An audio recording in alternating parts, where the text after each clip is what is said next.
രണ്ടാഴ്ചയിലധികമായി മലപ്പുറത്തു നടക്കുന്ന കുംഭമേളയ്ക്കിന്ന് അവസാന ദിവസമാണ്. ലക്ഷക്കണക്കിന് പേരാണ് പങ്കെടുത്തത്. പക്ഷെ കേരളത്തിലെ ഒരു ജനപ്രതിനിധി പോലും അവിടെ എത്തിയിട്ടില്ല, സുരേഷ് ഗോപി ഒഴികെ. പക്ഷേ ഇപ്പോൾ ശശി തരൂർ ഈ കുംഭമേളയുമായി ബന്ധപ്പെട്ട ആശംസ നേർന്നിരിക്കുകയാണ്. ഇതിനി ഇടത് വലത് മുന്നണികൾക്ക് ബുദ്ധിമുട്ടുണ്ടാക്കുമോ അദ്ദേഹത്തിന്റെ ഈ നീക്കം? അല്ല, ശശി തരൂരിനെ പോലെയുള്ള ഒരു ഭാരതീയ സംസ്കാരത്തെ സ്നേഹിക്കുന്ന അല്ലെങ്കിൽ അതിനെ ബഹുമാനിക്കുന്ന ഒരു കോൺഗ്രസ്സുകാരനെ സംബന്ധിച്ചിട്ട് അത് ചെയ്യാതിരിക്കാൻ കഴിയില്ല എന്നാണ് ഞാൻ മനസ്സിലാക്കുന്നത്. ഒരുപക്ഷെ അവിടെ നേരിട്ട് പോകാൻ ശശി തരൂർ ആഗ്രഹിച്ചിട്ടുണ്ടാവും. പക്ഷെ പോയി കഴിഞ്ഞാൽ അറിയാമല്ലോ, ഉടൻ കോൺഗ്രസ് പാർട്ടിയുടെ ഭാഗത്തു നിന്ന് നടപടി വരും. മറ്റേതെങ്കിലും മുസ്ലിം സംഘടനയുടെ യോഗത്തിലോ അല്ലെങ്കിൽ വേറെ ഏതെങ്കിലും മതസംഘടനയുടെ യോഗത്തിലോ അവരുടെ വിശേഷ ഉത്സവങ്ങളിലോ പങ്കെടുത്തു കഴിഞ്ഞാൽ കോൺഗ്രസ് പാർട്ടി അവരെ ആദരിക്കും, ബഹുമാനിക്കും. മറിച്ച് അവരെ സംബന്ധിച്ചിട്ട് അവർക്ക് ഹറാമായിട്ടുള്ള ഹിന്ദുക്കളുടെ ആഘോഷങ്ങളിൽ ആരെങ്കിലും പോയി കഴിഞ്ഞാൽ അവർക്ക് സഹിക്കാൻ കഴിയുന്നതിനപ്പുറമാണ്. അതുകൊണ്ടാണ് ഒരു ആശംസയിൽ കൂടിയെങ്കിലും അതിനോടുള്ള അദ്ദേഹത്തിൻ്റെ പ്രതിപത്തി അദ്ദേഹം കാണിച്ചതെന്നാണ് ഞാൻ മനസ്സിലാക്കുന്നത്. പക്ഷേ ഇവിടുത്തെ ഒരു പ്രധാനപ്പെട്ട പ്രശ്നം, ഈ കോൺഗ്രസ്സുകാരായാലും കമ്മ്യൂണിസ്റ്റുകാരായാലും അവരെപ്പോഴും പറയുന്നത് ഹിന്ദുക്കൾ എന്ന് പറഞ്ഞാൽ നൂറുകണക്കിന് ജാതിയുടെ അടിസ്ഥാനത്തിൽ പേടിച്ച് നിൽക്കുന്നവരാണ്. അവരൊരിക്കലും ഒരുമിക്കില്ല. അതുകൊണ്ടായിരിക്കും അവർ പക്ഷേ അവർ ഹിന്ദുക്കളെ ഈ പറഞ്ഞ പോലെ തെറ്റിദ്ധരിപ്പിച്ചിട്ട് അവർ വോട്ടടക്കം വാങ്ങി വീണ്ടും വീണ്ടും ഹിന്ദുക്കളെ ചതിച്ചുകൊണ്ടിരിക്കുന്നു. അപ്പോൾ നമ്മൾ ഈ മാഘമേളയിൽ കണ്ടത്, തിരുനാവായിലെ മാഘമേളയിൽ കണ്ടത്, ഈ ജാതികൾക്ക് അതീതമായി ഇവർ ഈ പറയുന്ന അല്ലെങ്കിൽ ആരോപിക്കുന്ന ഈ വ്യത്യസ്ത ജാതികളിൽപ്പെട്ട് ഹിന്ദു സമൂഹം ഭിന്നിച്ചടക്കുമെന്ന് പറയുന്ന ആ ജാതികളിൽപ്പെട്ട ആളുകളാണ് ലക്ഷക്കണക്കിന് കഴിഞ്ഞ കുറേ നാളുകളായി നിളയുടെ തീരത്ത് നിളയുടെ ആരതി കണ്ട് അവിടുത്തെ യജ്ഞത്തിൽ പങ്കെടുത്ത് യാഗങ്ങളിൽ പങ്കെടുത്ത് നാവാമുകുന്ദനെ തൊഴുത് സായുജ്യം നേടി പോയത്. ഇന്ന് അതിൻ്റെ സമാപന ദിവസമാണ്. അപ്പോൾ ഹിന്ദുവിനെ സംബന്ധിച്ചിട്ട് ഈ എത്ര വിഘടിച്ചു എന്ന് കഴിഞ്ഞാൽ അവരെ ഒരുമിപ്പിക്കുന്ന വലിയൊരു ഘടകമാണ് ഈ ആത്മീയത എന്ന് പറയുന്നത്. ആത്മീയത എന്ന് പറയുമ്പോൾ സനാതന ധർമ്മത്തിൽ ഊന്നിയുള്ള ആത്മീയത. അല്ല, ഇങ്ങനെ സംഘടിച്ചിട്ട് പോലും എന്തുകൊണ്ട് ഇടത് വലത് മുന്നണികൾ അങ്ങോട്ട് തിരിഞ്ഞു നോക്കുന്നില്ല? അത് സ്ഥിരമായിട്ടുള്ള അവരുടെ ഈ ഒരു രാഷ്ട്രീയമാണ്. അവരെ സംബന്ധിച്ചിട്ട് അവർ വെച്ച് പുലർത്തുന്ന രാഷ്ട്രീയമാണ്. കാര്യം അവർ പറയുന്ന രാഷ്ട്രീയം എന്താ? ഹിന്ദുക്കൾ എല്ലാ കാലത്തും വിഘടിച്ചേ നിൽക്കാൻ പാടുള്ളൂ.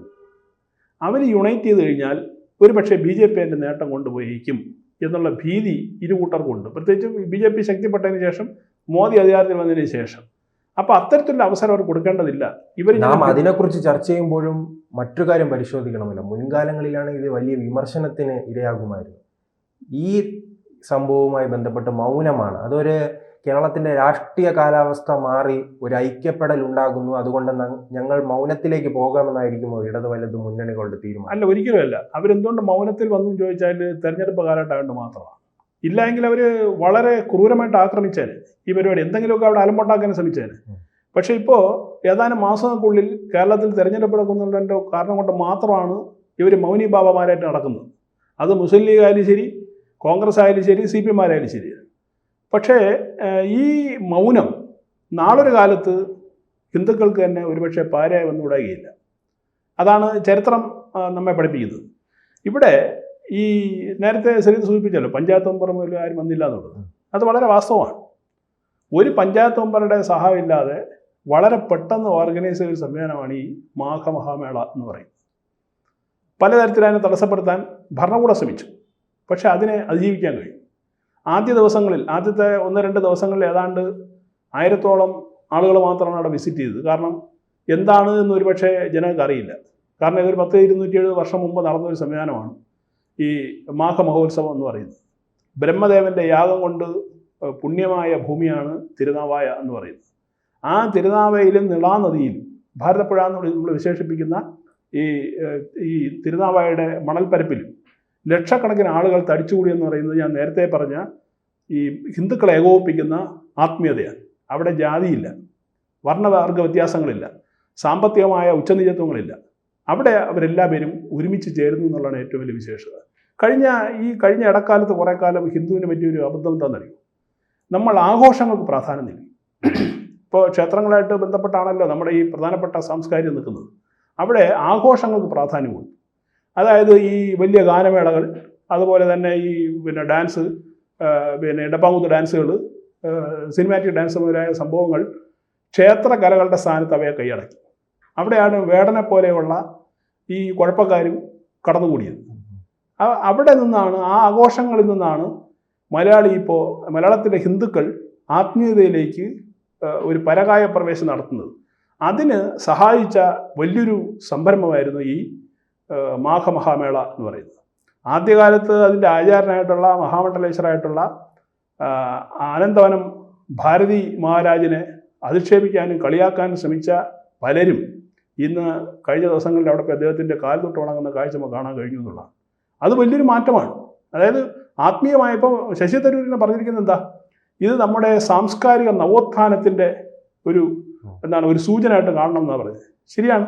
കാരണം എത്രയോ കാലമായിട്ട് കേരളത്തിന്റെ സാംസ്കാരിക അളപ്പാനുണ്ടായിരുന്നു. മുസ്ലിം ലീഗിന്റെ വേദിയിൽ പോയി ഹമാസിന് പണി കൊടുത്തതുപോലെ ആയല്ലേ ഈ സംഭവം? തീർച്ചയായിട്ടും. കാരണം ഇത് നവോത്ഥാനവുമായാണ്.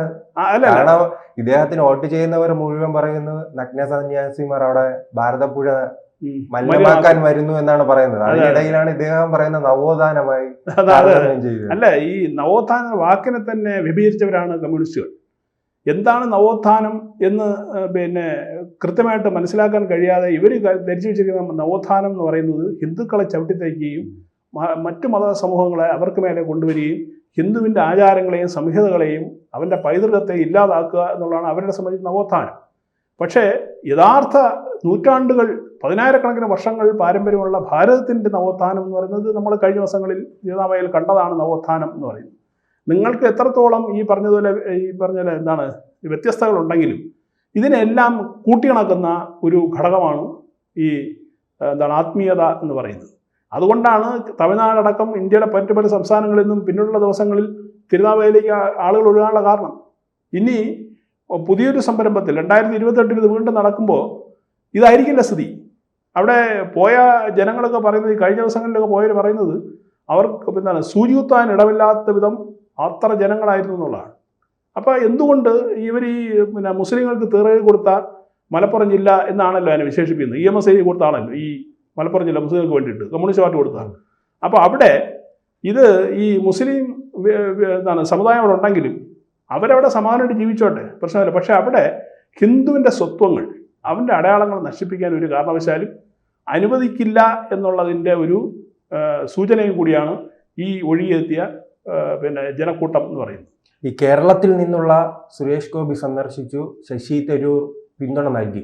വരും വർഷങ്ങളിൽ ബാക്കി 18 പേരും അവിടെ എത്തുമെന്ന് വിശ്വസിക്കുന്നുണ്ടോ? 18 അല്ലെങ്കിൽ ഒരു 10 പേരെങ്കിലും. കോൺഗ്രസിൽ നിന്ന് ഞാൻ ആരെയും പ്രതീക്ഷിക്കുന്നില്ല. കാരണം അവരുടെ അജണ്ട വേറെയാണ്. സ്വാഭാവികമായിട്ടും എന്തിനാണ് ഹൈക്കമാൻഡിൻ്റെ അതിർത്തി വാങ്ങുന്നതെന്നായിരിക്കും അവർ കരുതുണ്ടാവുക. ഇതൊന്നും രാഹുൽ ഗാന്ധി ഇഷ്ടപ്പെടില്ല. ഈ ഇത്തരത്തിലുള്ള ഹിന്ദുക്കളുടെ ആഘോഷത്തിൽ പങ്കെടുക്കുന്ന അദ്ദേഹത്തിന് വലിയ ബുദ്ധിമുട്ടാണ്. പിന്നെ ഈ തെരഞ്ഞെടുപ്പ് ആകുമ്പോഴത്തേക്ക് ക്ഷേത്രങ്ങളിലൊക്കെ പോയി കുറിയിട്ട് മാലയൊക്കെ ഇട്ട് കമ്മൽ തൊഴുന്നത് അദ്ദേഹം ഇഷ്ടം, അദ്ദേഹം ചെയ്യാറുണ്ട്. അത് ഗുജറാത്തിലും മധ്യപ്രദേശിലെ ഇലക്ഷൻ വരണം. അതെ, അത് ഈ പറഞ്ഞ പോലെ എന്തിനേ മാത്രമേ പാടുള്ളൂ, തെരഞ്ഞെടുപ്പ് സമയത്ത് മാത്രമേ പാടുള്ളൂ. അല്ലാത്ത സമയത്ത് നിങ്ങൾ 100% മതേതരനായിരിക്കണം. എന്ന് വെച്ചാൽ ഹിന്ദുക്കളെ തള്ളി പറഞ്ഞുകൊണ്ടേയിരിക്കണം, ഹിന്ദുക്കളെ അവമാനിച്ചുകൊണ്ടേയിരിക്കണം, ഹിന്ദുക്കൾക്ക് എങ്ങനെയെല്ലാം പാര വയ്ക്കാമോ അതെല്ലാം പാര വെച്ചുകൊണ്ടേയിരിക്കണം എന്നുള്ളതാണ്. പക്ഷേ ഇപ്പോൾ കഴിഞ്ഞ കുറച്ച് ദിവസമായിട്ട് നമ്മൾ നിളാനദിയിൽ വാരാണസി തെളിയുന്നതാണ് നമ്മൾ കണ്ടത്. വാരാണസിയാണ് ഈ നമ്മുടെ ഭാരതത്തിലെ സാംസ്കാരിക നവോത്ഥാനത്തിൻ്റെ അല്ലെങ്കിൽ ഭക്തിയുടെ മൂർധന്യം നമുക്ക് പറയാൻ കഴിയുന്നത് കാശിയാണ്. അവിടെ ഈ ദശാശ്വമേധ ഘാട്ടിൽ നിള ആരതി നടത്തുന്ന പണ്ഡിറ്റുകളാണ് ഇവിടെ നമ്മുടെ നിളയിൽ വന്ന് ഈ കർമ്മങ്ങൾക്ക് നിർവഹിക്കുന്നത്.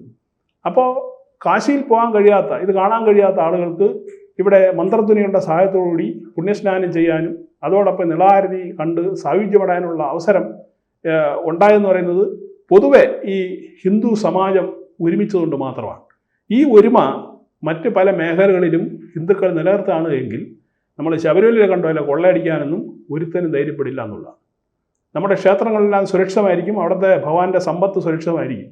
ഈ ഒരു ഒരുമയാണ് കേരളത്തിലെ ഹിന്ദുക്കളിൽ നിന്നും ഉണ്ടാവേണ്ടത്. കൂടുതൽ വാർത്തകളും വിശേഷങ്ങളും നിങ്ങളിലേക്ക് എത്താൻ ABC മലയാളം സബ്സ്ക്രൈബ് ചെയ്യുക, ബെൽ ബട്ടണും അമർത്തുക.